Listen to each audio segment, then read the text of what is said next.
Hey, so at the end of the day, I do not have a opening monologue or anything like that. So again, we're talking about breaking free from toxic parents. But before we do, I want to get started with a couple of definitions. One of the things I want to talk about is manipulating parenting, and that is the use of guilt, fear, shame, or control to get children to behave in ways that serve the parents' needs rather than the child's growth. And I will say what makes it kind of stand out right here to me, definitely want you guys' opinion on this definition, is the parent's needs rather than the child's growth.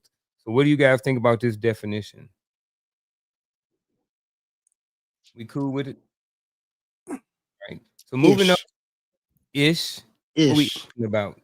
because the definition focuses on the child's growth, which gives the impression that manipulative parenting end when the child becomes an adult. Mm, Wrong. I like that. I like that ad. I like Yeah, that ish. that was gonna be my first question. When you asked your first question, was What was that? were we limited it to childhood parenting? I don't think so. Cause I, well, absolutely. I will say I don't think so. I'm gonna say a hard no. We're not limited to child parenting, adult parenting as well. yeah, so I'm with Coach Um, on this one. Then, yeah. all right. The next definition that we have up here is emotional blackmail. So emotional blackmail, when love, approval, or affection is withheld unless the child complies with demands.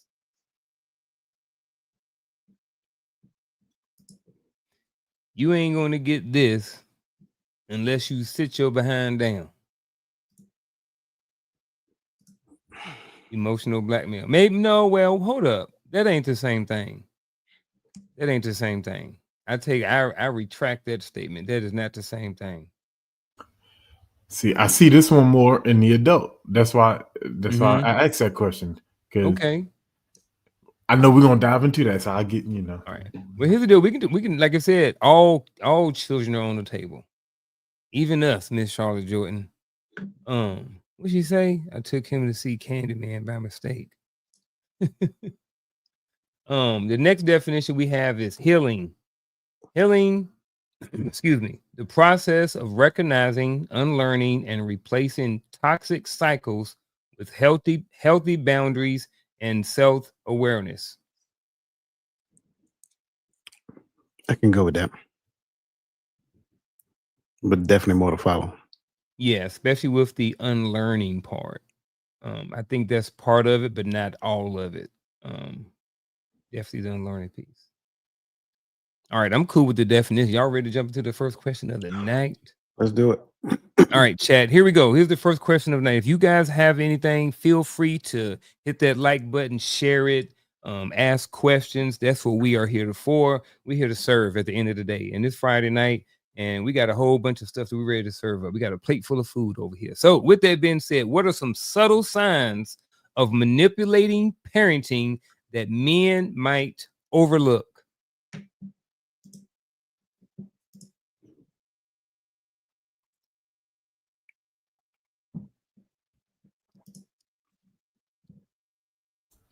Where's my Jeopardy music at? Where's that I button? don't you because you said that men might overlook. So Mm-hmm. it is You can adjust. implying. You can adjust the question however you want to do it. I think so.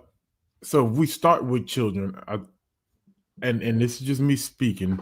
Uh, I think sometimes the overuse of affection and presence in children can be the beginning of when we talk about manipulative parenting.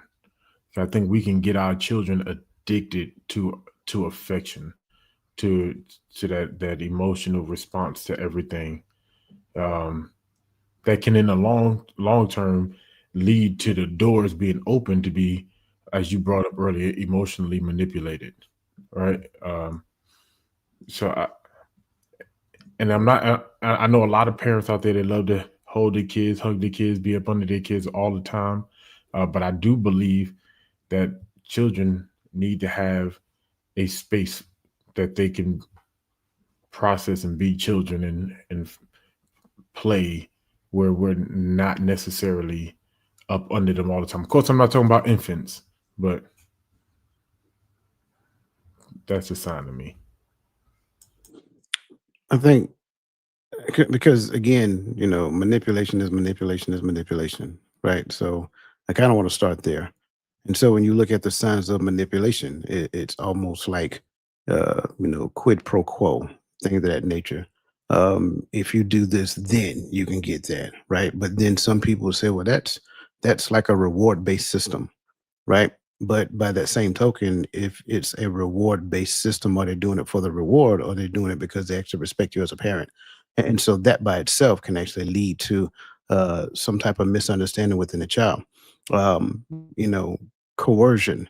I will also, I hate to go this route, but the threatening of physicality, I'll say it that way, the threatening of physicality if you don't, right? That is a version, believe it or not, of manipulation. Now, there are times where I believe that that is warranted, but then I also believe that we have to measure that with a grain of salt, and that should not always be the answer when it comes down to me communicating with my child, me convincing my child, not convincing, but me helping my child to understand the difference between right and wrong. That's really an aspect of me being a parent, teaching them the difference between right and wrong so that they can actually make the decision. So if I don't do the work on this side, punishing them on this side when I don't necessarily do the work, I mean, that's not necessarily their fault. That's my fault.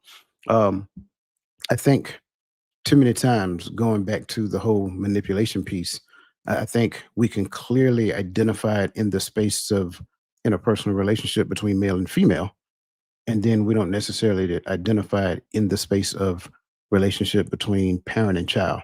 So if it exists in the space of relationship, right, between male and female, it has to also exist in the space of relationship between parent and child. Because at the end of the day, like I said in the beginning, manipulation is manipulation is manipulation. If I withhold this because I want you to do that, that is called manipulation. Now, I get it. I understand what punishment looks like. If you don't behave in accordingly, then we take this from you. But you knew that before going into that behavioral cycle, right? So we put it up front, right? Punishment is not a bad thing. But I also believe that there's other ways to teach a child a lesson when it comes down to this particular behavioral style without taking stuff from them. But I land right there because I'm sure that's going to spark some concern. I definitely can rock with all of the perspectives and different things you had. When I look at this, I didn't necessarily see necessarily a man or female thing. I looked at it from a parental side. But with that being said, I see it at the high school. And as I think about this thing that I'm going to say, I can see it being used very early on in life. And that thing is, when a child is young and you say, hey, you know what? Grandma went to, great grandma went to Georgia. Grandma went to Georgia. Daddy went to Georgia. Uncle went to Georgia. Now, when little baby growing up, he in third grade. What? And somebody asked, hey, little Dwayne, what you gonna do when you grow up? I'm going to Georgia. And I'm not saying that it's wrong, but I see that. I see that in the high school where kids, have been manipulated to think that they have to go down a certain path. And the reason why one of the key words in this question was the word subtle. And I think that's a very subtle way that parents manipulate sometimes, is that they put in their head, in the kid's head, what they want them to do and how they want them to what their outcome is. My baby going to the army. The baby 2 years old, because he got a water gun. You know what I mean? He could put your lipstick under his eyes. You know what I mean? He going to the army now, in his whole life, he got this dream. Not saying that it's wrong, but I am saying that sometimes those are ways subtly that we manipulate our kids. And when that parent that is always that dad that's always on that son about, man, get out there and play football and trying to live through their kids and stuff like that. I think those are sometimes those subtle ways that parents manipulate kids and stuff like that. What do y'all think about any of that, or anything that y'all want to add to what you guys were saying? I mean, I agree with what you're saying. I agree with what Coach is saying as well. Actually, you know what? I don't have a comment on what Coach said. I have a question then on what Coach Ooh, said. we like questions over here. Because it's not that it brings up a concern, right? Because I'm not really the type to get concerned. I ask questions because my thought process goes, if what you say is true, then what about this? Like, how do we full circle this? So for me, I'm listening to Coach. I'm listening to you talk, and I'm thinking in my head, well, in that spectrum, because manipulation is manipulation at all times, then are we saying that not all manipulation is quote unquote bad manipulation? I think to make that assumption would be far reaching. For something to not be manipulation, it has to be something that takes place. Something has to take place on the front side of it, right? So it's like saying you have a job, you know the parameters of your job. They make you aware of the things that you should and should not do, generally when you get that job. So when you step out of line of that job, now you've opened the door for them to exercise some degree of punitive action according to that job. Same thing applies to parenting. If we talked about it up front, I shared with you the difference between right and wrong. When you step into the realm of wrong, the first time might be a conversation, a stern talking to, but the continuation of it, like you kind of asked for it, you kind of, went into the realm of it. My concern is that when we do not have the conversation up front, when we do not teach the difference between right and wrong, when we allow the internet to teach our child the lessons that we were supposed to be teaching, but we fail to do it, when we look at the amount of time that your child spent in front of a video game as opposed to sitting down talking to you so they can learn from you the difference between right and wrong, then in that aspect, now you want to punish, but you fail to parent. That's kind of like my perspective when it comes down to it.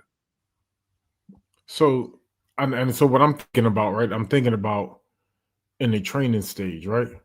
Now, of course, as I don't spank little babies, right?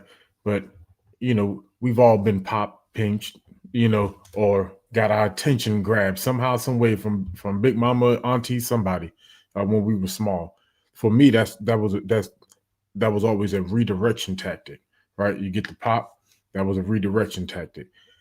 When I began parenting, of course, that's when I started hearing about the whole, well, use the reward system instead of timeouts, instead of, my daddy put us on the wall. You stared at that wall till you thought about what was going on while you get that butt whooping, right? But it was like, oh, instead of doing that, or instead of putting them on timeout, or instead of popping them or spanking them, try the reward system.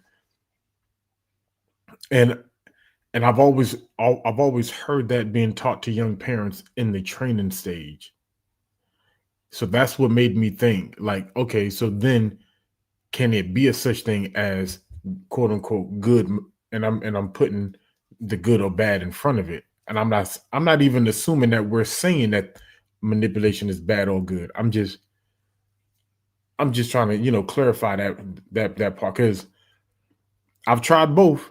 Now, of course, I've got more results with the popping than I did with the this or that, because you learn to live without something when it comes to doing what you want to do. But And I kind of want to add that before you respond to that, Coach.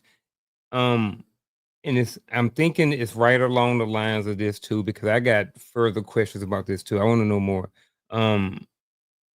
Is there a fine line between manipulating and parenting your kids? Because at the end of the day, we're putting information in them because we want a certain result from that. I put certain things in my son because I want to manipulate them to where they can behave in school, to where I can manipulate them so they can use critical thinking to make decisions. But is that manipulating? Is that teaching?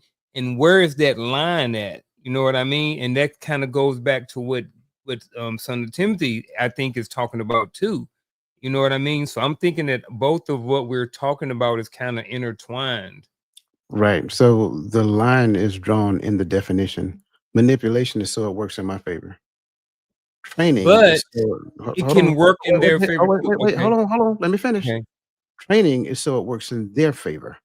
So if training works in their favor, I don't avoid the necessary work on the front side as a parent and then get mad at them when, oh, I got to go to the school. I got to take off from my good paying job and go to the Mhm. school to see about you because you acting up. Well, mom and dad, if you did the training on the front side, then maybe, and I stress maybe, I'm not saying this is Yeah, all the time, maybe. right?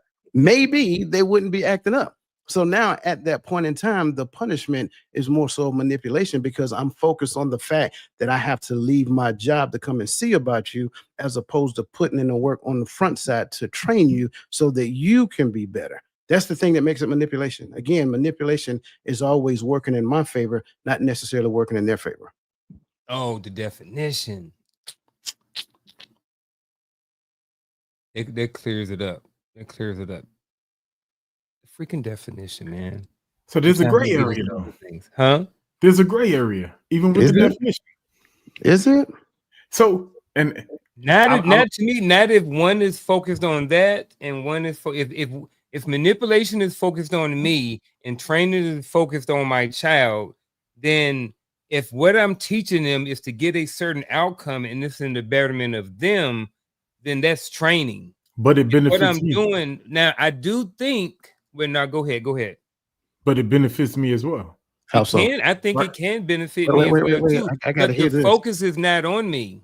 I gotta hear. Let's go back to the it benefits me part. I was Uh-huh. reading the chats, right? And so I'm trying not to jump on toes, but Samurai J put a comment up talking about it starts with single parents. I don't disagree with his statement, but he makes a statement about single parents manipulating their children to fulfill certain aspects that a spouse would. Example: daughter taking on duties within the household that a wife would normally do. Right? That may benefit a single father, right? Raising girls, right? He gets the benefit of not having to do the dishes after feeding the family, or her having. Now, my sisters in my daddy household did certain things because he said he wasn't raising lazy women. He wanted them to be wives. Now, I don't know how that played out in the long run, but the way I always thought about that was because even my son does chores around the house, but I want him to learn how to take care of his own home when he get out the house. I feel like that's training, but that's one less room I gotta clean when he cleans the bathroom or when he does the dishes.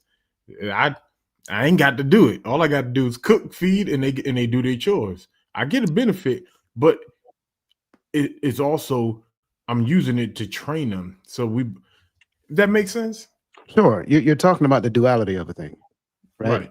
But I'm talking about the purpose, like your primary reason for doing a thing. There's always duality in anything we talk about, right? So if my reasoning behind doing the thing is train a child up in a way that they should go, then that's to benefit the child. If my reasoning behind the doing the thing, because man, I'm tired of cutting this grass. I'm glad that boy turned 16 so I can put him behind that lawnmower. That's totally different. My mindset is warped. And so now what I'm doing is manipulating. Sure, the duality still exists. They will benefit from learning how to cut the grass. But if I do it the right thing, I'm not going to send them out there to cut the grass. We are going to go out there and cut the grass. It's a big difference. So I think just because we can highlight the duality of a thing doesn't make it right. It's like, what is the primary reason that I'm doing this thing?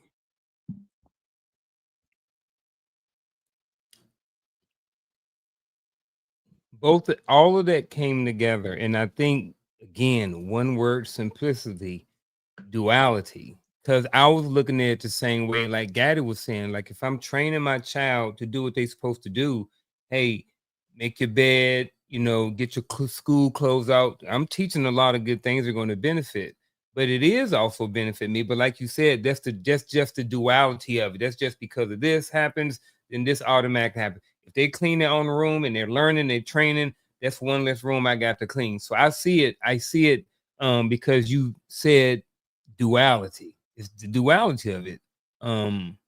Yeah, I like that. I like how we Yeah. talked it out. And I think, I can't remember who mentioned, I think His Divine Appointment mentioned it previously, and that was kind of like the flow of what it got to. I think she mentioned I think it was her and Miss Charlotte Jordan mentioned when I'm sorry, I'm still in Samurai Jay's thunder. It was Samurai Jay and Miss Charlotte Jordan mentioned when a parent puts a child in a spouse role in the household. Right, you the man of the house, but you 12 years old. So that's a whole different realm of confusion. That's I would say confusion. We have a question from Miss Verlene McCoy. Verlene McCoy, appreciate you for your question. The question is this, gentlemen: what if a situation is the father not taking care of those things, and the son has stepped up to the plate, and the dad sees that things are going better with the family with him in control?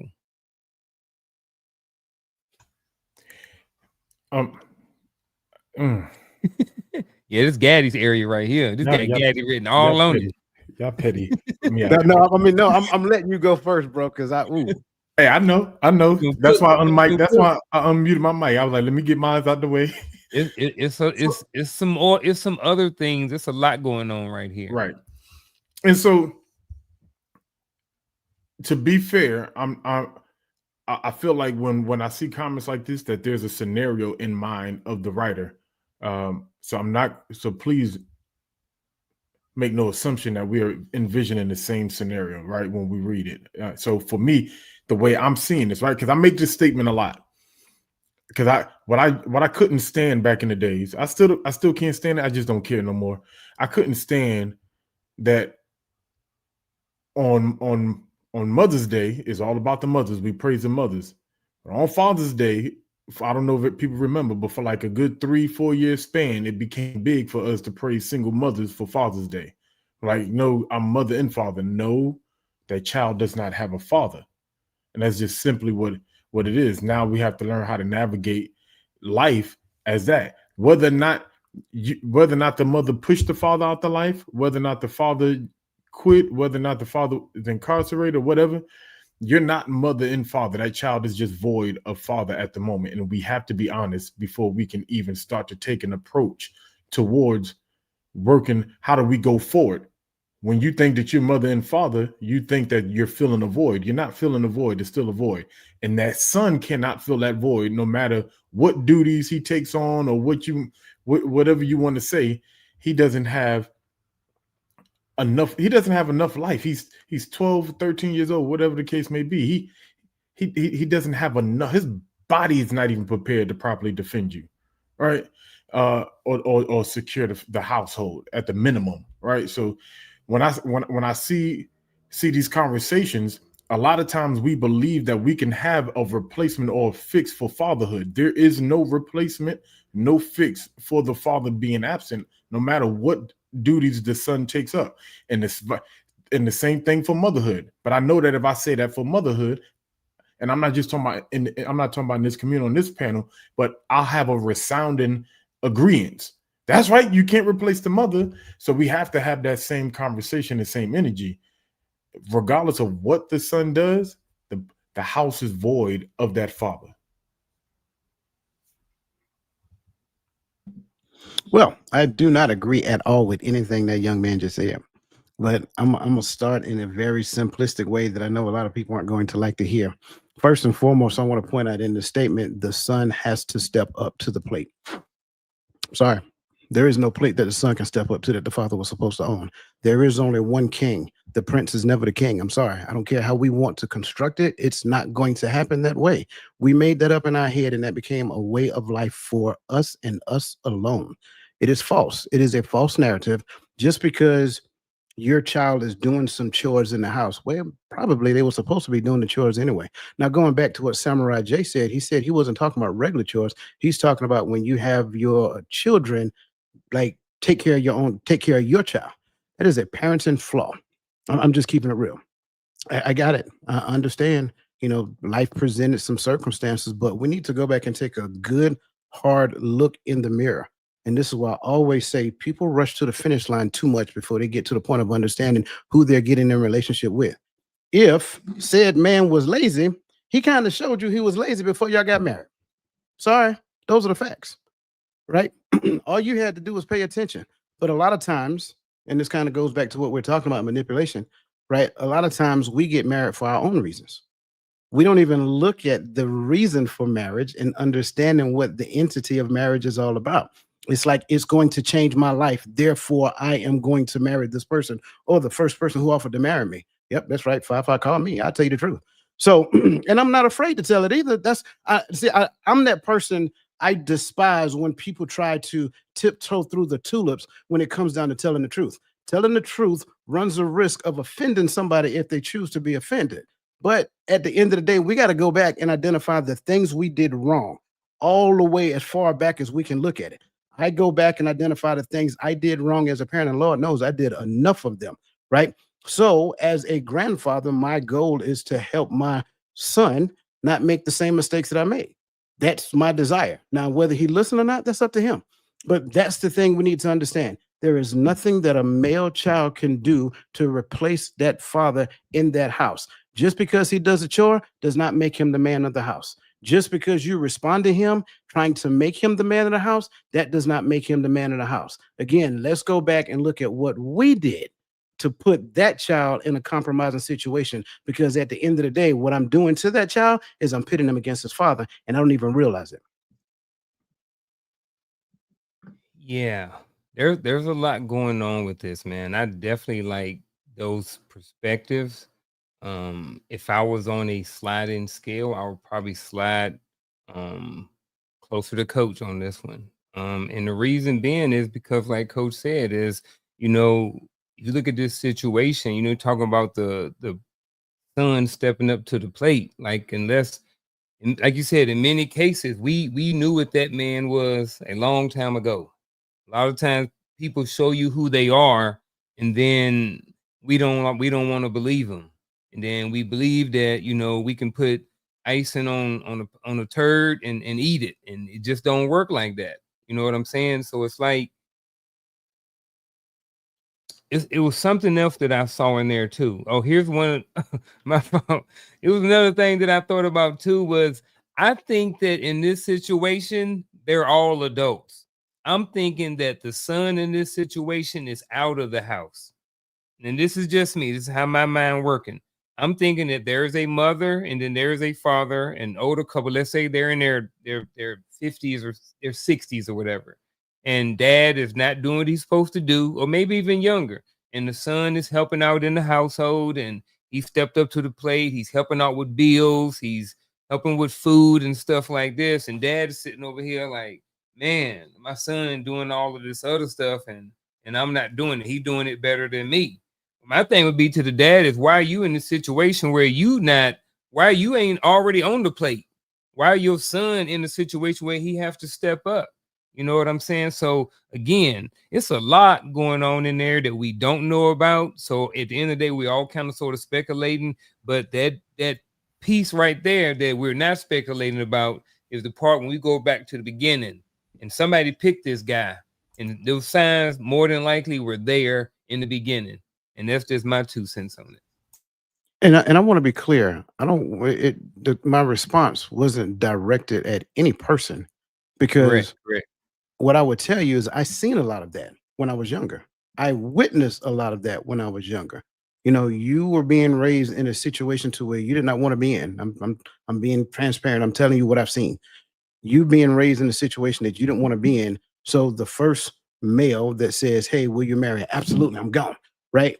But at the end of the day, you didn't take the time to really learn who this person is and so forth and so on. And then you got in a situation and had a child from that person. And now which ends up happening is that this person's running the street and you stuck with raising child, boy child at that. So it's like, yeah, I get it. Did I have to do chores in the house? I absolutely did. Right? Do I regret doing those chores? No, I didn't, because it taught me some things I needed as an adult. Right? But can I say that it was done out of necessity or out of training? I can't. I don't know. Right? I think to make a decision would be speculative at this state, but nonetheless, the duality of it worked in my favor. So that's why I'm saying what I'm saying. I don't want to, again, it's not directed at any one person, but we have to get to the point till we recognize that no one can replace the father and no one can replace the mother. I don't care if we found somebody else that was willing to take care of that child as if that's their child. That stepfather is not their father. And whoever is in that stepfather position, they need to be willing to reintroduce that child to their father at a certain point in time, because I think that's the right way of doing things. I don't disagree with anything. And for the record, me personally, I think me and Coach said was saying same thing. It was just two different angles led to the same conclusion. To me, no one's replacing the father. If the house is void of a father, it's void of a father. It does. Nobody's playing both roles. All right, the kids can't replace the roles, mother nor daughter. But so I don't want to use the word the problem I have, because, well, yeah, the problem I have, because I guess you could say it's a problem, is that when we start to, it sounds like cycles now to me. And so it always brings up the question to me, like, how do we address it here? Because true enough, especially like because Coach, you used the example that, you got grown and you took the first man that said, "Will you marry me?" I said yes, and I ran, and he showed you who he was. That is completely true. And a lot of times it was missed, especially in the generation of us who were raised out of the crack epidemic era, right? That is definitely true. Sometimes marriage, relationships, whatever, were our escapes. But then that's cycles. That's cycles. And we continue the same cycles, but it looks different now. Now, because that generation, Daddy, you remember the crack epidemic, Daddy was either in prison or on the streets doing something for the most part. So we saw these narratives of children stepping in to help the other parent raise the little kids. And I saw a single father had his daughters picking up the little kids, staying at home. They had no child life. They were raising their younger siblings, right? I've seen it, but I feel like, how do we address it in the present? Because it's an issue now that is a part of the makeup of who we are, and it's like, how do we address these things? I think this is why we end up on these endless race war arguments all the time, is because, yes, go talk to somebody so we could deal with this trauma that we dealt with growing up. But now, how do we address the cycle now? Because I don't have no disagreements in anything we said. I just, it's the cycles that has continued. Now, how do we kill that cycle today? And what I want to add to what Gary is saying, just like it goes all the way back to what we were talking about previously. Where did the cycle begin? Parenting. The cycle always begins with parenting. So it's not that we're saying one generation is completely flawed compared to another generation. If that's what you're hearing, then I ask you not to hear from that lens, because that's not the lens we're talking through. It always begins with parents, whether it is manipulation or training. If training happened, then you won't be so quick to run from the nest, right? That's the thing that happens, because at the end of the day, you should understand that your parents have your best interests at heart, and they're trying to help you to create a plan for your life. But if that didn't happen, I am running, because at the end of the day, I can see that, man, I'm seeing all these other folks, and these folks got parents that is really helping them build infrastructure in their life. And right now, the only thing I'm doing is sweeping, mopping, and cleaning and changing diapers and all that other good stuff. And I ain't got no kids. So I need to go. And I get that. So that's why I say it's not so much as about blaming or pointing fingers or anything of that nature. It's going back and understand where the cycle began. We can look at certain errors and say, okay, this may have happened, but Let's go back and understand why it happened, how it happened, and then change it that way and recognize that parenting is the foundation. And don't get me to start talking about climate and culture. Parenting is the foundation of cultural development. But until we get that, we're going to look at it from the wrong perspective.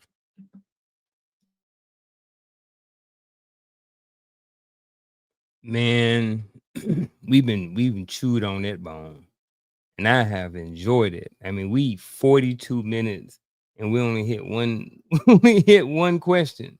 But I say that to say I definitely appreciate we definitely appreciate all the engagement from the chat. You guys are super awesome. You guys are the most empowered chat on YouTube, all of those good things. So definitely appreciate everybody who's already hit that like button, who's already shared it, saved it, and all those good things. Again, appreciate you for being here this afternoon. Appreciate everything that you guys have said in the chat. You know, there's nothing in there that we take for granted.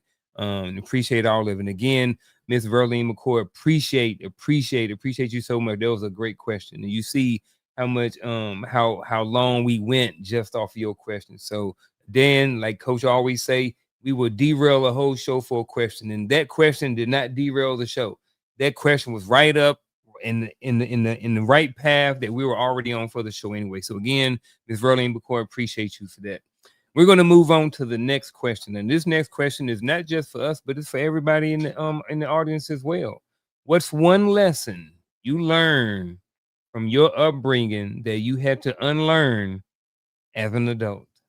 What is one lesson that you learned from your upbringing that you had to unlearn as an adult? I just told you.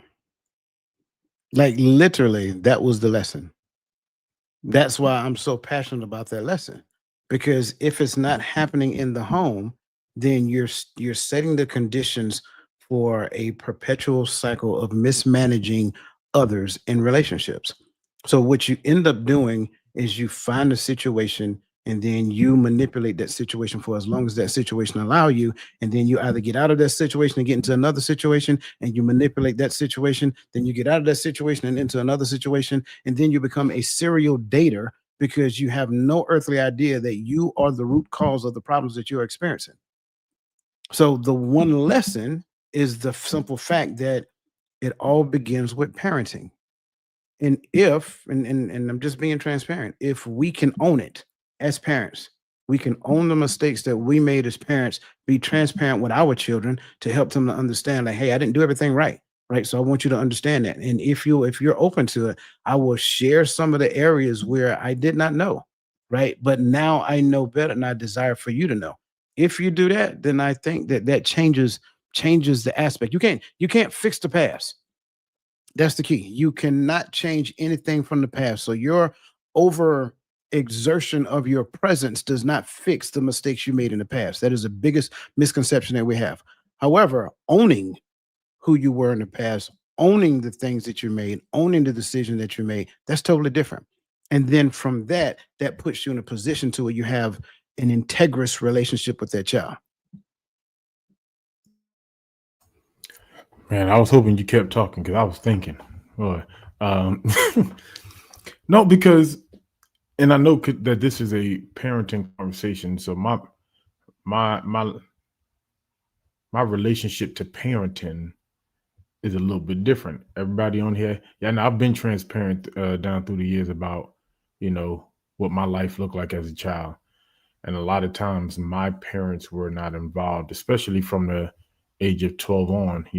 My mother went to rehab. They wouldn't let us stay with our father so much, so a lot of it was, I would say, if there's a lesson I learned from being a child, as an angry child growing up, was that I didn't have to be angry about the past or about the past experiences. I had to learn from them and mature through them. To me, that was one of my lessons, that I learned a lesson that a lot of people did not have to learn. Right. I don't know what those lessons are at the time. And to this day, I'm still learning from those lessons. I'm still figuring out things about life that I only can see because of the perspective I have from what I've gone through. So that was the one I wouldn't say I unlearned. I had to, well, I guess I would say I unlearned being angry about whatever happened to me, but instead learn how to use it uh, to become a better version of me today, tomorrow, and every day going forward.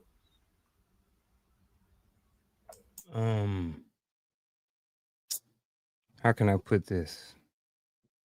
This gonna be about Charlotte Jordan. So I gotta tiptoe around and making sure that she's in the chat and making sure that I'm kind of spot on with this. I just lost my train of thought. Darn it.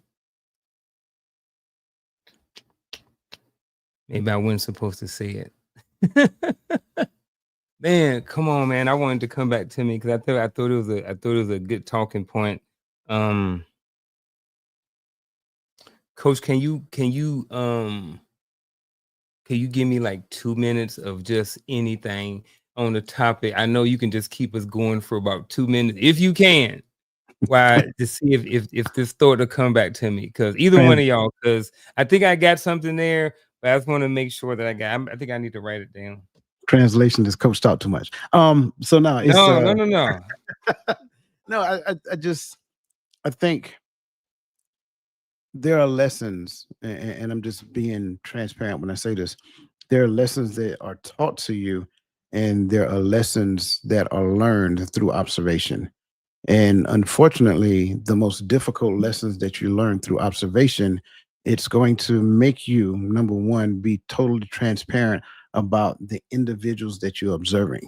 And again, you have to get to the point in your mind, right? And I'm talking about me, because this is what I had to do. You have to get to the point in your mind to where you had to learn the lesson, but not blame the person. I'll say it again. Learn the lesson, but not blame the person. Once you get to that point as a young adult, once you get to that point of recognizing that the lesson was available for you to learn, and the best part of learning the lesson is that you can still have love for the person that you learned the lesson from. I think that's the thing that kind of helps you to mature in a space and exercise compassion because of the things that you may know that person didn't know at the time. Did that help? Absolutely, I got it now. All right. So, growing up, I've talked about it on here, Coach's Corner, another podcast, and so I grew up, and off and on, my dad suffered with substance abuse, and I remember growing up. I remember my mom, strong, very strong. She suffered a lot. She went through a lot.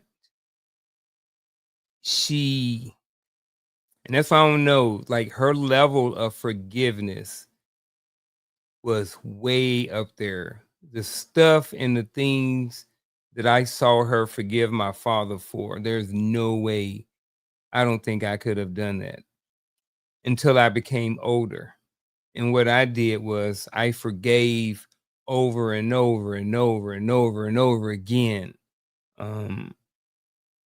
And it wasn't just me, but in my marriage, I stayed a lot longer because of I saw my mom being so strong and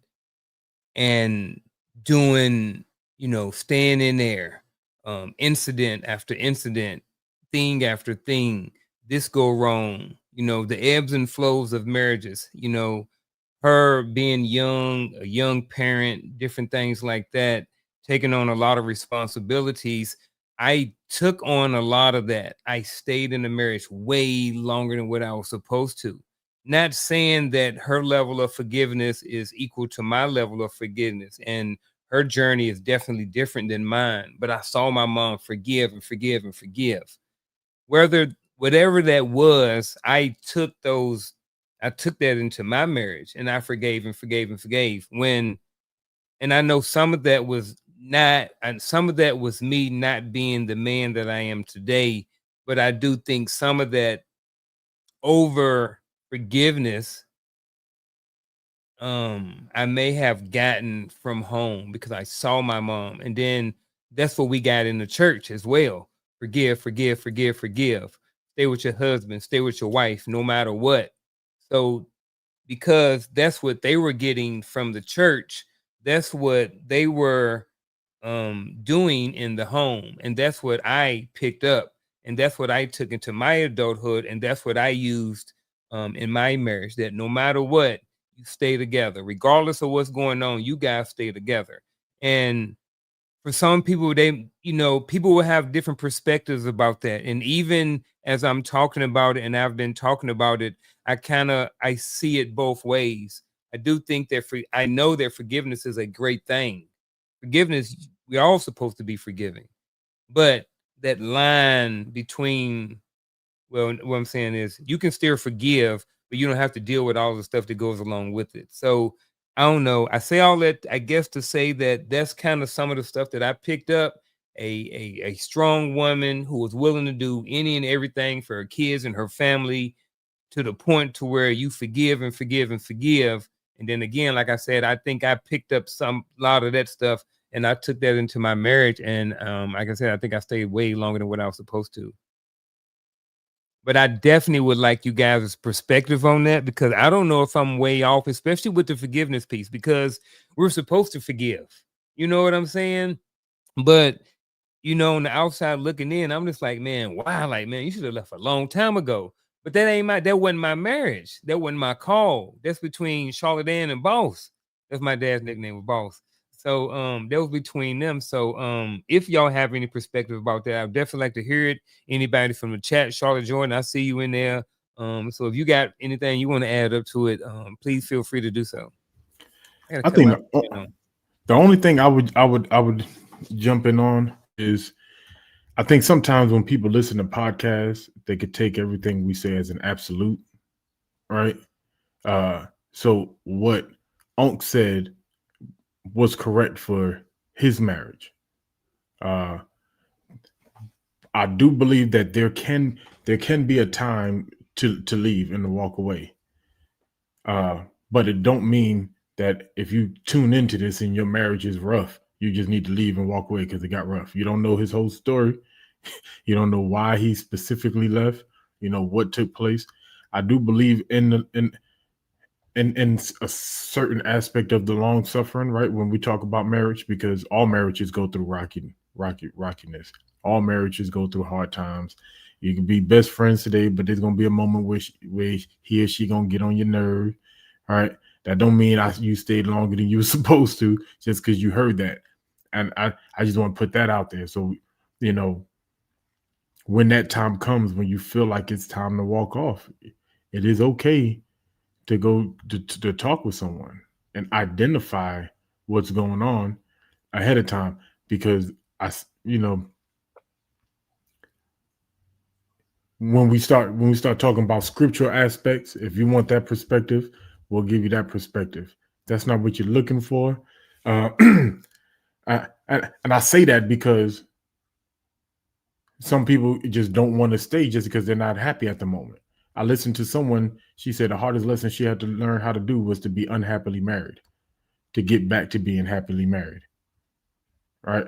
And I'm not saying everybody has to be unhappy for the rest of your life, right? That shouldn't be the case, but both parties have to be willing to work and have to be willing to take accountability. And accountability is not saying I did wrong, but accountability is addressing it within yourself and getting some help with making some change for the betterment of the relationship. I just wanted to add that in there, because y'all know me. I don't like stuff left out there that someone can take and run the wrong way.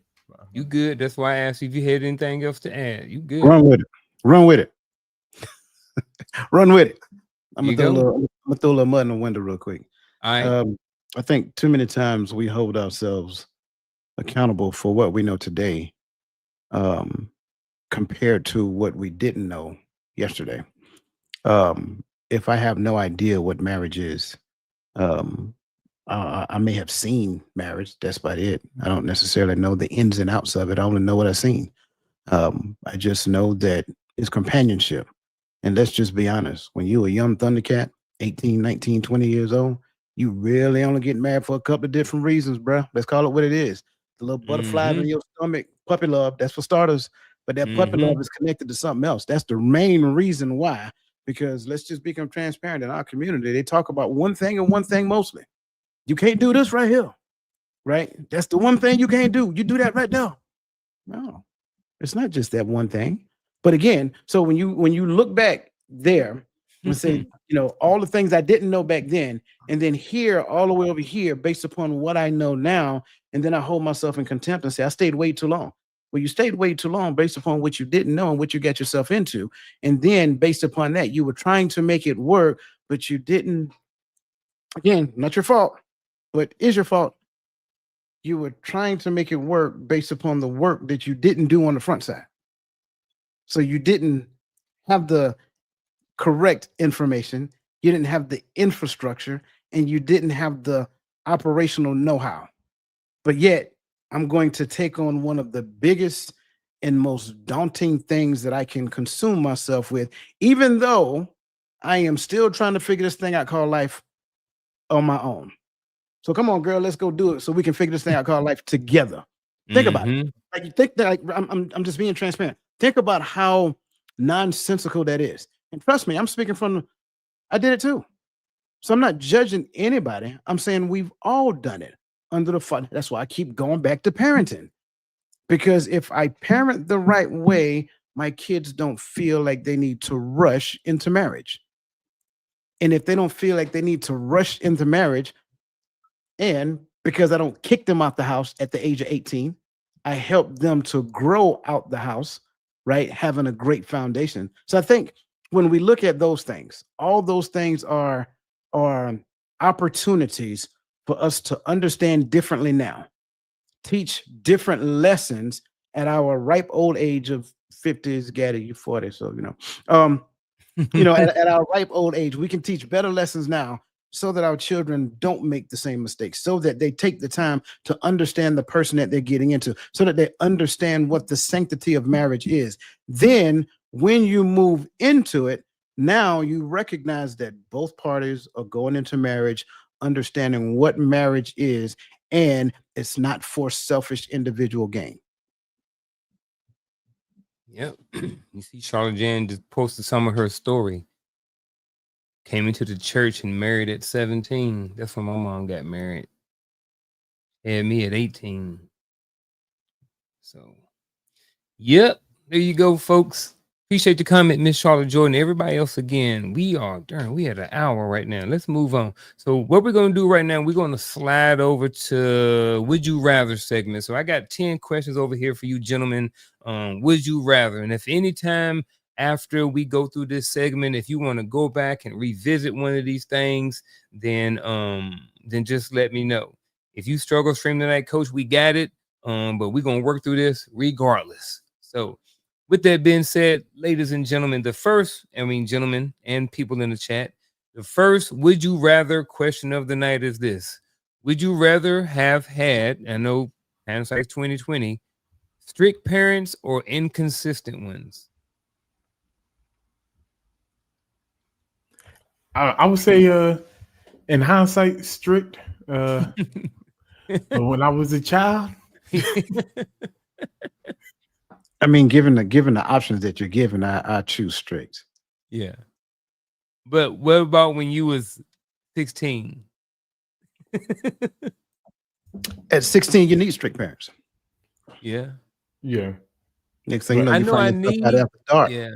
But when I was 16, I wanted parents that worked too much, so they wasn't home. Yeah. Right. I was just about to say, you find yourself outside after dark playing hide and go get it. Right. Yeah. Exactly. That's what I'm saying. Yeah. We needed strict parents. Mhm. All right. Would you rather heal through therapy or friends?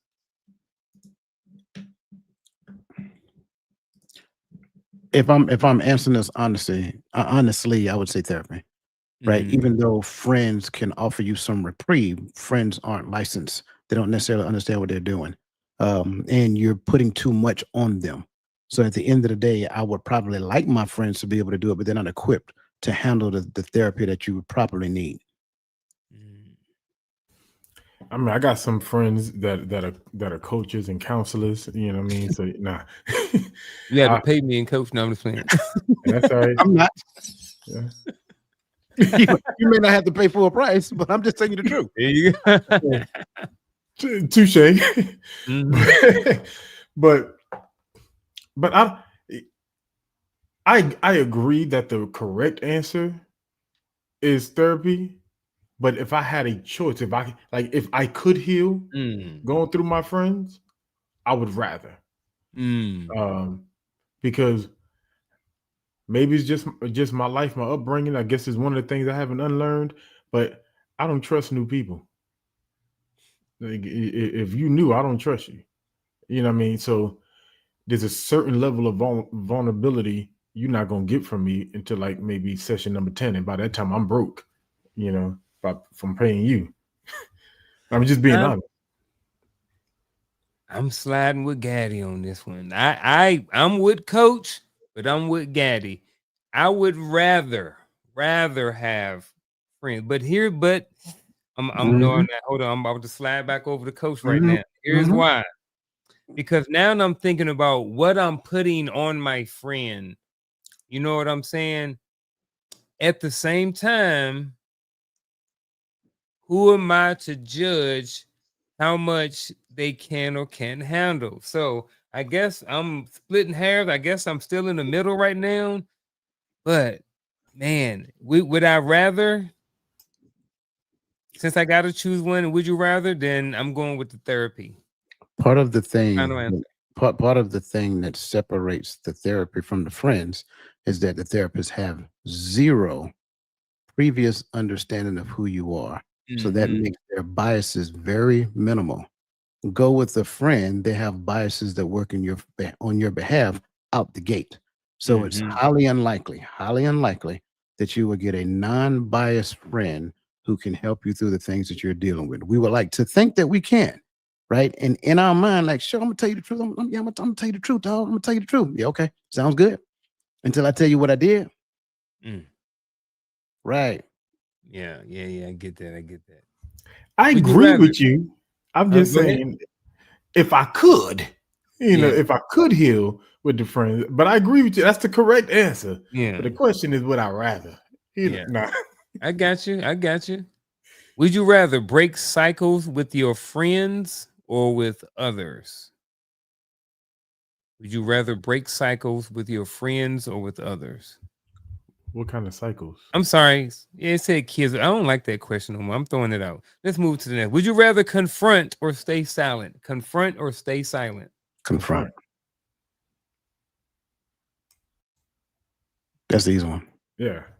It ain't easy for everybody. I will tell you this. It wasn't always easy for me. Back in the day, especially like certain parts of that marriage, I'm just like, man, it's better off if just don't say nothing. So Because it's I, easy. But now, hey, it got to be said. I would say, like, I don't think it's hard for everybody, or for a lot of other people. There may be some, but I think what it is sometimes is the courage. Uh, Mm. when I was younger, especially when I was fighting with my attitude, right? I thought the only way to overcome my attitude was to become pretty much of a punk. I'll say, just use that term. I So feel it. I felt like silence was the opposite of arguing, because y'all already know my theology on arguing. I'm not arguing with no grown man for more than 2 seconds. I'm gonna tell you what I feel. You can tell me how you feel. We can either walk away, or one of us can apologize and rectify the situation. But we're not finna argue. So I don't know. I feel like some people would rather speak up. They just don't have the courage or the know-how to do so. Mm. Holidays or alone? All right. Holidays or alone? Let's see if you want to give a one-word answer in the chat. Holidays or alone? Would you rather holidays with triggers or alone in peace? What I Alone. mean is you going to Thanksgiving, everybody gonna be there as family, but it's gonna be triggers. So you staying at home, you alone in peace. Holidays, but or with triggers or alone in peace. Bro, I didn't even need the explanation. The answer's alone. Right. Ugh. I'm with you. Solidan said Solidan said the holiday. So see, here's how I think about this. right off the bat, I'm like alone all day long, alone. But if there's a family function and there are going to be 20 people there, and 2 of those people are triggering, do I still go and get triggered a little bit to, 10% of the time to enjoy the 90? You know what I'm saying? And I'm wondering if that's what she meant by doing holidays. Is it worth some of the triggering with some of the things in our family, even though it may not give us all the peace, to kind of put ourselves in the crock pot for a day or two during the holidays? That's kind of my I don't thoughts think about Coach. Like, heck no. I don't think, right, but I'm saying I don't think that's what she means at all. Okay. You have to realize she's in a different generation. That generation looks at spending as much time as they possibly can with family while they have the opportunity to spend that time with family. And that's not Yep. wrong. You understand what I'm saying? Because I think the more mature you get, the more patience you develop. And so what used to be triggering is not necessarily triggering anymore. So I can deal with, every now and then, Uncle Cleophas get a little tipsy off the wine and get to talking junk to people right around 7, 8, 9 o'clock at night. Because around 7, 8, 9 o'clock at night, I'm going to call it a night anyway. So I ain't going to be around that foolishness. But right around our age, we still in the space where we make that decision. Because that decision says, first and foremost, triggering looks different to us. And I'm not saying that this is triggering for them, right? Keep in mind, I started with them because they have a massive amount of patience to deal with things, even though in our mind, we remember them from when they were young. And I like to tell my nieces and my sons and my daughters that the grandma you got right now is not the mom I had. I want you to understand that. They're not the same, right? So the patience that they have now, I'm like, oh wow, where'd that come from? I wish I had some of that when I was growing up. You know what I'm saying? Why I didn't get that grace that you just gave my niece or whatever the case may be.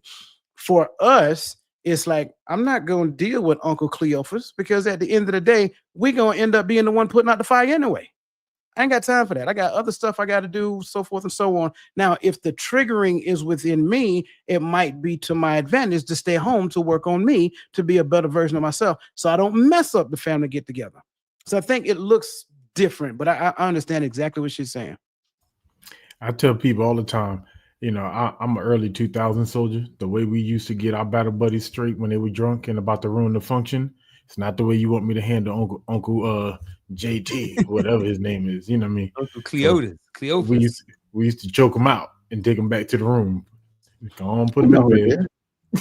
You know who it is? Uncle Cleophas and Uncle James Earl. Right. There's always somebody. But I agree with Coach. Like, that's a generational thing.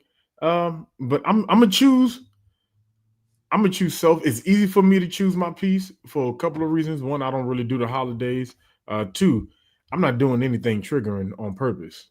I may come by, hug, and I don't have these situations, right? But I'll go hug mama, go say hi to granny, the cousin I ain't seen in a while. Hey, what's going on, bro? But I'm here for a really short time. I'm gonna dap it up, see family, hug y'all, and I'm gonna get on back to the crib. That's just me.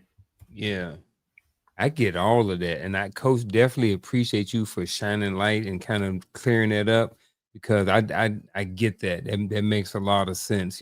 Different generations, different things. Yeah. I'm sliding over into that zone now too, to where it's worth it. Certain things that trigger me before don't trigger me no more. Like I said, when Uncle so and so start acting up, hey, we out. Hey, Shell, let's pack up. We going to the house. Like, we ain't gonna be around there. We ain't been around all the drama. Everybody getting drunk and started wanting to make bad decisions and stuff like that. We out. I vaguely remember. I don't remember a lot of parties and stuff like that, but I remember a little bit. A couple of little things, but a lot of those things, you saw the adults doing. And I was like, when I got older, I was like, oh, that's what they was doing. That's why they didn't want us around. So, yeah, definitely, again, appreciate both of y'all's perspective and you guys' things. So here we go. It's interesting. Would you rather know the truth young or an adult? Would you rather know the truth young or as an Yes. adult? Young. Young. Yes. He said yes. Yeah, when you said it in the beginning, would you rather know the truth young? The answer is yes. Yes. He said yes. Right. Both. He said young and adult. Okay. Would you rather show scars or hide pain? Scars. Show or scars hide or pain? hide pain. You said Mhm. Scars. scars. Yeah. Yeah, I'm scars now. You know, and I think that's a level of maturity too. I think back in the day, I'm like, man, I ain't telling you nothing. I'm keeping everything in. I'm hiding everything. Now I think showing of the scars, there's a story that comes along with those scars. You know what I'm saying? And sometimes those stories and lessons learned from those scars can be very beneficial to someone else. So I'm definitely going with the scars on this one. Would you rather forgive quickly or hold boundaries tight? I don't like that. Yeah, I don't that's like that. being the other option. I don't see them being mutually exclusive of one another. Yeah. Yeah, I'm taking it At out. all. Yeah. Ooh, so this would you rather choose peace or choose family? Peace. Peace. That's the same question as last time to me. Mhm. Uh-huh. Yeah. Yeah. It is. It is. It is. It's the holiday question. Mhm. I like that. Man, I like this one. We had more thoughts in this too. Sheesh, man. We only had 2 questions. Let's slide down to the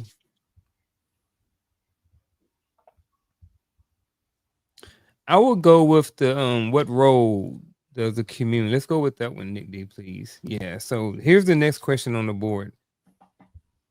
We don't have to stick with brotherhood. We don't have to stick with that. But what role does community or brotherhood play in helping men break free from childhood wounds? Or we can go with what role does community or sisterhood play in helping women break free from childhood wounds? I'm not a woman, so I won't be able to answer that. But if you want to keep this mutual, then feel free to do so. I know Coach gonna go in on this one, so I'm gonna jump out there first. To be honest with you, I'm not gonna even say the brotherhood because the brotherhood is not responsible for me breaking free from my childhood wounds, right? And here's why I go with the community over the brotherhood specifically, right? Because the people around us, period, especially those people we've called spouse, right? And we share a household with, we share a bed with, have to create an environment for us to be vulnerable enough to be open about those childhood traumas so we can begin or childhood wounds so we can begin the process of breaking free or healing, so to me I don't think it's a big role because I'm not holding nobody responsible for me breaking free of anything, right? I have to do the work. I have to seek the help if necessary. I have to have the acknowledgement of what happened. A lot of it is on Gaddy to do his part. But the reason why I stuck to community over brotherhood, because brothers are gonna be brothers. I know if Roland in that brotherhood, he gonna crack a joke every time I open up about something, and I understand he's not judging me. He's not nothing. That's just how we are. That's how men are. That's how brothers are. Now, I think when we are in a house, that's where we have to be mindful of how we handle each other. Men and women, we have to be careful how we handle each other because the moment you show me that I am not safe around you to be vulnerable without you mishandling it is not how now do I recover from that? How now do I become you came in at the wrong time. How now do I come to a place to where I can start to break free from anything when in my own home I can't I have to shut down because it's not safe. So I put that's the only level of responsibility that I put out there, but that's on us as spouses. Brothers, y'all ain't got that response. I got to do that work. That's not y'all responsibility. So I'll give Coach a couple minutes because he helped me out giving them 2 minutes earlier. Here's how I look at it. I think there's two sides of this. There's the community's responsibility to me, and then there's my responsibility to the community. Along with what you're saying, the community, the way I am as a man, I don't think the community is their responsibility and help me breaking free from any childhood wounds that I may have. However, as a 49-year-old man who will be 50 in December, I think that I have a responsibility to help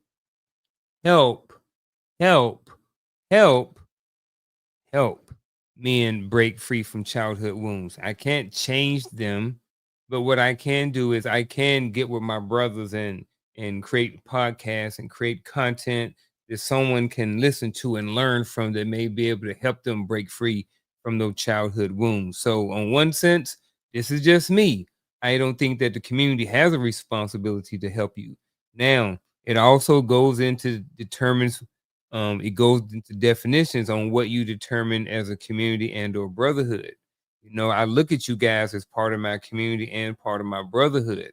You know what I mean? And the whole iron sharpens iron thing, I'm here for you guys. I want to be able to pour into you guys any information that I got that may be able to help you. And at the same time, I am here to receive at the same time. So maybe I'm contradicting myself, and maybe the brotherhood responsibility is to pour into me too. And I think that's where I might want to stick at. Maybe it is my brotherhood's and community job to pour into me, because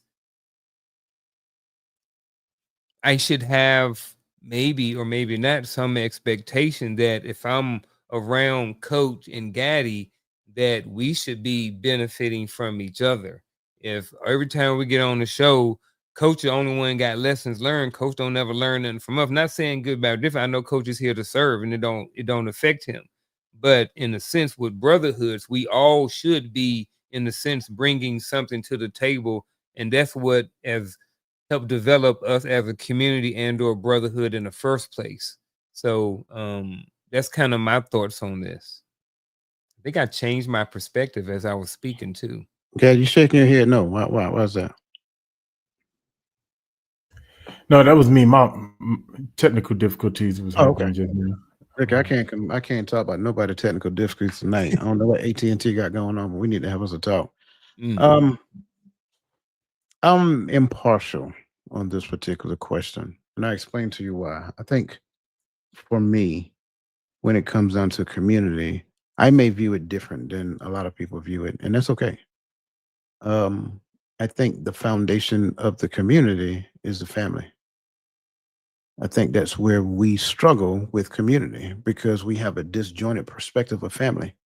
So because our disjointed perspective of family exists, now we have a disjointed perspective of community. Until we recognize that part, then we don't necessarily believe that the community plays a part in anything. Let me say it the right way. It's just like going to the bank. I can't expect to make a withdrawal out of the bank if I never made a deposit. A lot of us want the community to pay me, but I've never paid the community. I should have made so many deposits into the community that when I need to make a withdrawal, the community is busting at the seams to help me out. I think that's it. I think a lot of times we don't make withdrawals from the community when we need to. We make it when we want to. So when we look at this, what role does the community? I'm going to eliminate the notion of brotherhood, because I don't like segregating when it comes down to brotherhood, sisterhood. Push that aside. We need to stop doing that for starters. We need to focus on community. Again, I don't have a family with pure men in it. I don't have a family with pure women in it. So we need to stop doing that. That's part of our concern right there when it comes down to community. What role does the community play in helping men break free from childhood wounds? by helping them to understand that those wounds never should have been there in the beginning.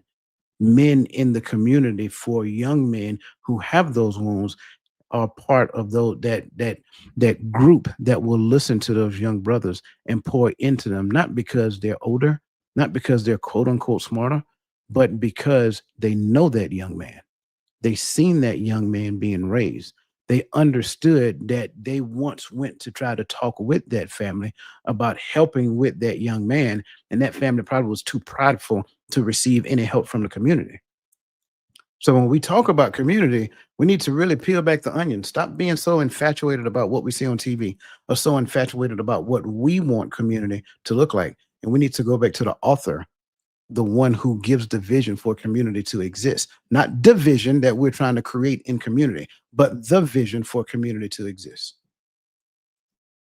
Like, I like that you said that, which is why I went back and leaned on spouse, right? Because what starts the family, right? Husband and wife. That's the core of building the family. That can open up a lot of more conversations, which you're not. But I like that you went. I was pointing out to somebody the other day. I can't remember where I was. It was in the New Testament. I think I was reading about Zechariah and Elizabeth, and you saw that she was in the outer court. And where was he at? He was in the temple working. That was so it's not like he escaped to go hang with the brothers and she went to go hang out with the sisters and do all of that. She was in the outer court of the temple while he was in the temple working. They were together.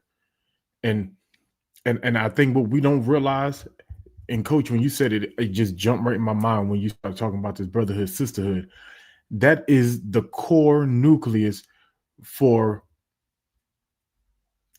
bad behavior. The sisterhood and the brotherhood, all we do, we come together and we justify bad behavior amongst each other, and then wonder why we can't come together and agree on what a man and what a woman is supposed to be in a home, is because we over here siding with each other simply because of our anatomy. And that does nothing. Or that's all we do. We just, oh no, man, but we men, so that's why we look at things. No, it was wrong because it was wrong. The woman, it was wrong because it was wrong. And I don't really see that accountability being taken when we're in a one gender grouping. No. And I like y'all perspectives on that. We're gonna do again, folks. Thank y'all for being here. We're gonna wrap it up here shortly. We got one scenario question, and then we're gonna jump into our final thoughts, and then we're gonna let you guys go on and enjoy the rest of y'all weekend. With that being said, here's the scenario: a man has a parent. So this is a real life scenario. Somebody I know, somebody I've definitely talked to about. So hey, there you go, Coach. I got man mine has a already. parent, huh? I got mine already. Oh, he already got his answer. Here we go. A man has a parent who's always guilt trips him about not calling enough, even though he has a busy life, busy family life, which means this guy's probably old and got a wife and kids or something. What's the healthiest way to respond without falling into guilt? You can call me too. You say, are you trying to say that the phone works both ways? It absolutely does. There you go. Coach, it was short. That's it. Yep, 5 words. The phone works both ways. I swear I was starting right there. I swear. I started in there. And yeah, the only reason why I don't have a good callback habits is because when I first joined the military, I first moved away from home, I was always initiating phone calls, calling everybody, calling back if they didn't answer. They weren't available, I called back. I knew they started learning their schedule so I can call during their time. Then I started realizing when I went to the field, I came back, I ain't had no missed calls. Something started clicking. Oh, they think the phone only worked one way. And then when I didn't call, I started getting messages. Oh, so you don't know nobody no more? I was calling y'all these first 3 years. Y'all wasn't calling me. And that, to me, that changed the cycle for me. Like, and then secondly, never mind. Yeah, I stopping in right there. Because yeah. Man, I see it. I'm kind of where coach at on this. Man, it phone work both ways. Like, look, and then nowadays we take these things everywhere. You know, before we kind of had an excuse when you had to, you know, call ATT and call people collect and stuff like that. Nowadays, all you gotta pick that joke up, and I know you got it. You got it with you all day long. People nowadays, they ain't living without it. So if I'm trying to figure out why you want me to call you every day. You see, I got a whole family over here, and what don't you have going on in your life to where you want me to call you every day? Where your man at? You should already have your man. That's what I'm just saying. I don't even get into the conversation about who you got in your life. I feel like we can compare schedules any day of the week. Mm-hmm. Any day of the week. And I'm not trying to say that what you're doing is meaningless. That's not what I'm saying. Right. But at the end of the day, if the end state is talking, then don't be so proud to pick up. Don't be so proud that you can't pick up the phone. I think that's part of the issue that we see going back to this conversation. A lot of ego exists when it comes down to dealing with your adult child. Pick up the phone and call the child. I promise you, they'll be happy. Oh, great. Look who called me today. They'll be excited to talk to you. Yeah. Because in their mind, the only time they talk is when you initiate the phone call anyway. Yep. Dang, he owned it with that one. 100%. Ladies and gentlemen, what we're going to do right now, we are getting ready to transition over into our final thoughts, and then we're going to be out. And I am going to start tonight. Y'all ready? Here we go.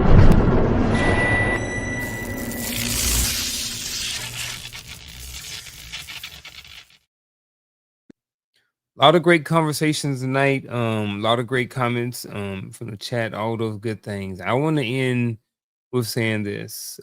Sometimes we may not always know, excuse me, most of us on this platform, either watching this, have been in two different roles. Some of our lives we spent as parents, and some of our lives we have spent as children. Some of us are still in both of those dual roles. And I would say that, you know, we've all learned things growing up, and we are still learning things. We're still evolving. We're still growing. We're still trying to be better versions of ourselves. And I would say to anybody out there who is in a toxic or manipulative relationship with your parent, to really, or a child, to really look at why the relationship is what it is. And Coach said something earlier, and he just talked about looking at the person in the mirror. You know, why is it that that relationship is toxic? You know, are you the person who's always wanting your person to call you? You know what I mean? Or, you know, what part do you play in that relationship with whoever this person may be, whether it's a parent, whether it's a child, or whatever like that? So, you know, I would just ask you to just look at your relationship. If you have a toxic relationship with someone, especially if it's a parent, you know, some of us, it seems like we're in our 30s and our 40s and 50s and stuff like this. And some of our parents are in their 60s and 70s and stuff. And, you know, their time is coming, and you know, then ours is right after them. So what type of legacy, we can go back to watch some shows about that. What type of legacy do we want to leave behind when it comes to who we were as a person and who those people are, you know? So that's kind of my 2 cents and my final thought for this evening. And we're gonna slide over to the next person. Man, I love this conversation. Thank you, Unc, for the questions and this topic. You went in on this. I would say when it comes to parenting, especially when we talk about manipulation, I see it a lot in adults. We hear the arguments, we see the videos, whatever the case may be. But there's no void in your marriage or lack thereof that your child can replace. A lot of times, even when we talk about the phone calls, the overcalling, or what have you, or not respecting the family that the child has, you can't live and recreate the life you didn't have without a husband or a wife through your children's family. That's let them live theirs. Be be a mentor. Let be someone they can call when they need advice, right? Let them know the things that you did right that you didn't do right, so that they can avoid those mistakes. There's some things I believe that when we have the proper relationship with our children as parents, when they grow up, they won't necessarily have to relearn all the mistakes that we did. That's only because there's this level of hyper independence that we put on our child. When you're 18, you're a man, get out. When you're 18, you're a girl, get out. And it's almost as if they don't have you to lean on going forward. So instead of manipulate them, help them learn these life lessons, be a mentor to them so that they don't have the same cycles that your generation had in marriage and when it comes to relationships. So we can do better. I think when we start talking about ending cycles, I think we're already, killing some cycles. Some it seems like this generation now we're creating new ones, but we need that help for as a young man still navigating parenting and relationships, whatever the case may be. I wish my mother and my father were still here to give me sound advice. I wish they did give me sound advice, right? But if you're there with your adult children, be that. They need that. Let them know that they can reach out. And that's all I got. I thoroughly love this conversation. I greatly appreciate everybody's point of view as it comes down to it. Again, love what the chat was saying. I mean, the comments was they were saying in the comment section as well. I think we have to go back and understand what we mean when we say toxic, because a lot of times we look at the term toxic and we think something that kills, and that's not necessarily true. Toxic can also be something that harms. And so when you really stop and think about it, as you go back through your lifespan, I know a lot of us were existing in a space of parenthood at a very young age. And so you did what you knew based upon what you saw growing up. But then until you realized that the things that you knew based upon what you saw growing up was not necessarily healthy for the child, by that time it probably was too late because you was already doing it. So the first thing that I believe that we have to get to the point of doing is, number one, especially for the ones who have children right now, the Bible tells us clear, train them up in the ways that they should go. So when they get older, they do not depart. That's step one. Like, we have a responsibility to train that child, not because it makes it easier for me, but because it is for them to develop professionally and personally. Then when they get older, what you want to do is give them responsibility as well. That way, that's part of the additional training. Training should not look the exact same way when they're in their adolescent years as it does in their teenage years. So give them some responsibility so that they can grow in that training. When they become adults, stop acting like they're still children. Let those adults be full-grown adults and exercise the decisions that they're supposed to make in their adulthood. Advise them. That's number 4. Advise them accordingly. Don't think that you're the primary decision maker, and please don't get mad when they don't take your advice, because at the end of the day, advising is what you're responsible to do. And then one of the things I think that we don't do a really good job at collectively, once they get of certain age, pass the torch to the family, to them, so that you can be in that road to help them based upon the way that they're trying to take the family. And that being said, that is my final thoughts. Definitely appreciate everybody's perspective, all the conversations here tonight. Definitely super shout out for the Snap Forward, but to the chat for everything and every single letter that was typed in there tonight. Definitely added a lot of great value to this conversation tonight. So really appreciate you for that. Gentlemen, do you have anything else before we roll up out of here? Again, and appreciate you guys for staying with us for an extra couple minutes. Definitely appreciate that. Y'all got anything else? I will share. And we talked about it in the comments on Tuesday, but look in the show notes. The show notes is where we extend value beyond the stage, right? Crystal Everett has written her book and has been published. Actually, she's done 2 of them, to be honest with you. So that's what we do in the community. We support. So mine is on the way. One of them came today. The other one will be here on Monday. So check the show notes and find her book.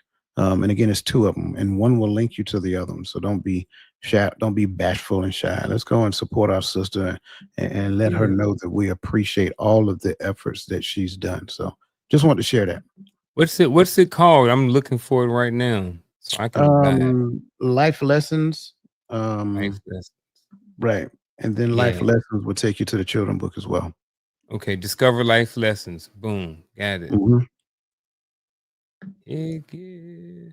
And I'm gonna do one better. Here we go. Before we roll out, I'll just drop it again in the chat for y'all. So now you ain't got no excuse. You click on it, go over there and buy that book. I'm bad too. So with that being said, again, appreciate all y'all. Appreciate everybody. When is the next show? Tomorrow morning?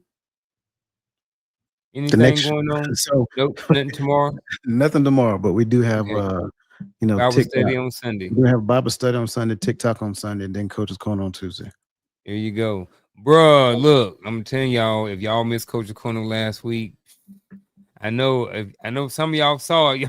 Y'all had ended. Look, that was a good one. Y'all see part 2 of it this week. So if you didn't see part 1 of Coach's Corner, go back and watch it, because part 2 is going to be this Tuesday. So with that being said, everybody, again, thank y'all for being here. We are out.